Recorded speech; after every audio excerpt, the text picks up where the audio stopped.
Em maio, poucos dias depois da abolição, as ex-escravizadas Bem-vinda e Inês foram até o juízo de órfãos do Rio de Janeiro para reclamar que a ex-senhora delas, uma senhora chamada Edeltrudes, não queria entregar as filhas delas para elas.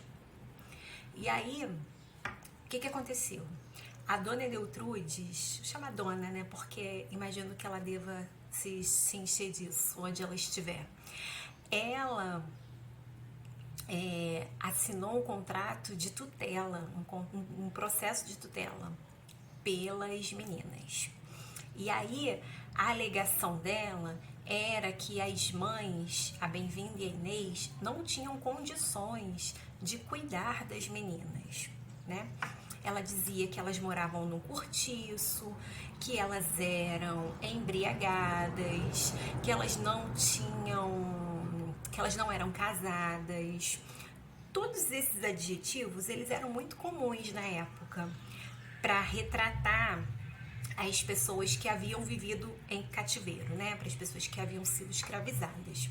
Era muito normal utilizar isso aí justamente para difamar essas pessoas, né?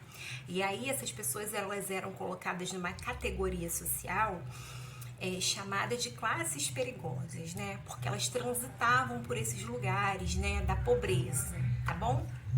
E aí a Edeltrudes, ela utilizou esses argumentos para não entregar as meninas e para assinar a tutela das meninas, tá? E aí ela manteve o poder sobre essas crianças, porque elas eram crianças ainda, 11, 13 anos, e não devolvê-las às suas mães. E o que aconteceu, né? Uma situação que pra gente hoje em dia parece extremamente absurda, mas que na época ela era totalmente aceitável, porque o processo de tutela, ele era um processo que estava previsto na lei, né? Existia uma jurisprudência em torno disso, né? Existia o processo de tutela, ele estava dentro das ordenações filipinas, que era um código de leis que valia na época aqui no Brasil, tá? A gente não tinha uma constituição, tá? Era esse código, que era um código português, olha que doidice, e que era utilizado aqui, tá bom? E o processo de tutela estava aí dentro, então ele era absolutamente legal. Só que ele era imoral se a gente considerar que essas pessoas, né, esses ex-senhores e essas ex-senhoras, se serviram desse processo para manter essas menores, né, essas crianças e os adolescentes, como os filhos da Bem-vinda e da Inês, sob seu poder. Né? E aí, quando eles faziam isso, o que significa isso? Significa que eles tinham ali à sua disposição aquelas crianças, né, que eles podiam utilizar para tomar conta das suas próprias crianças, podiam utilizar para eu tô falando assim, né, mas era a concepção, né, o que passava na cabecinha do ex-senhor na época. Para os trabalhos domésticos, para fazer compras na rua, para limpeza de casa, para cozinhar, tá? Era essa a dinâmica aí da situação. E aí, o que o juiz disse, né? A Bem-vinda e a Inês, elas conseguiram instituir um advogado, tá? É uma raridade, assim, nos processos que eu consultei, que uma ex-escravizadas conseguissem fazer isso. Continuando, né?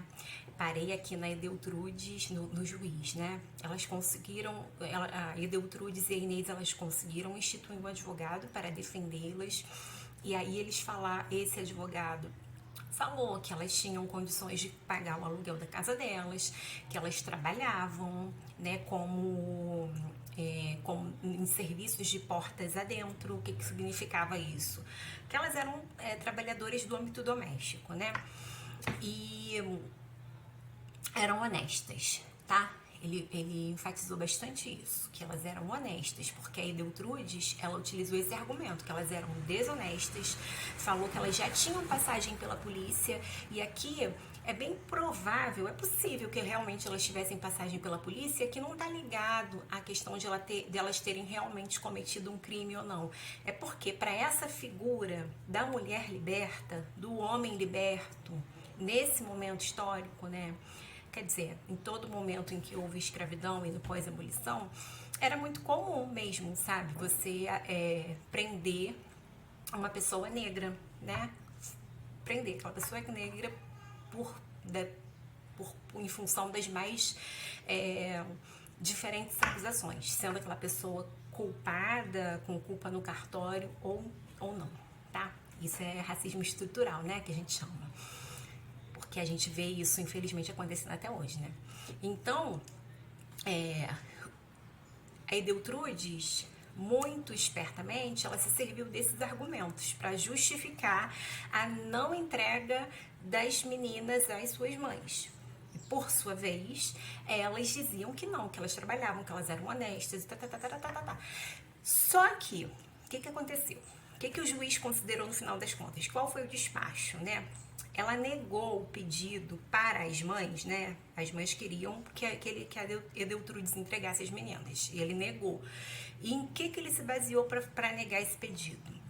Ele disse que as meninas, elas eram filhas ilegítimas da Bem-vindo da Inês. Na prática, o que é isso?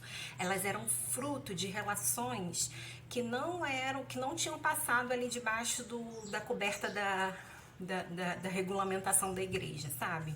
Não tinham um matrimônio regulamentado pela igreja ali na relação delas. E aí, a partir disso, ele considerou que elas não tinham capacidade, estou usando esse termo capacidade porque é um termo usado na época, juridicamente, tá? Para ter a guarda dessas meninas, tá bom?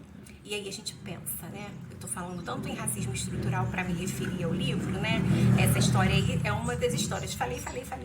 É uma das histórias que estão no livro que vai ser publicado. E é por isso que eu tô aqui te explicando, porque eu gostaria muito de contar com a tua ajuda para publicar esse livro, tá bom? É uma das histórias, né? Infelizmente, não é a única história, né? A gente para pensar nesse tipo de coisa, não era nem para ter existido, né? Mas, enfim, existiu. E é um elemento muito importante para a gente entender como o racismo se consolidou no nosso país, tá? Para a gente entender como as relações de trabalho, elas se forjaram ou foram ressignificadas nesse momento do pós-abolição. E aí, como a gente consegue ver o desdobramento disso até os dias de hoje, né? Para fundamentar, é importante a gente pensar nisso, para a gente fundamentar políticas públicas que deem conta de uma reparação efetiva, tá bom? É isso. A campanha tá lá no site da Benfeitoria. Eu te convido. Você pode contribuir com qualquer valor, de R$10 em diante. Algumas faixas de contribuição têm uma recompensa, né? Tem e-book, tem livro autografado, tem carro de som passando na sua rua para te agradecer. Mentira, não tem, mas bem que eu gostaria de fazer, tá bom? É isso. Gostaria de contar também com a sua ajuda para divulgar essa campanha por aí, tá bem? Beijo grande.